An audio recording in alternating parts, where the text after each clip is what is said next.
আমাদের মূল ঠিকানা হলো জান্নাত, আমাদের বাবা মার ঠিকানা হলো জান্নাত, আমাদের বাবা মা জান্নাতি, আমরা জান্নাত থেকে এসেছি, আমরা আবার জান্নাতে ফিরে যাব।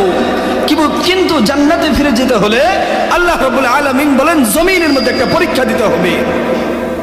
আমাদের পিতা হযরত আদম আলাইহিস সালাতু ওয়াস সালাম তিনি জান্নাতি না জাহান্নামী বলেন? আমাদের পিতা হযরত আদম আলাইহিস সালাতু ওয়াস সালাম তিনি জান্নাতি। আল্লাহ রাব্বুল আলামিন তাকে জান্নাতে সৃষ্টি করেছেন। আমাদের মাতাজান হাওয়া আলাইহিস সালাতু ওয়াস সালাম তাকেও জান্নাতে সৃষ্টি করা হয়েছে, তিনিও জান্নাতি।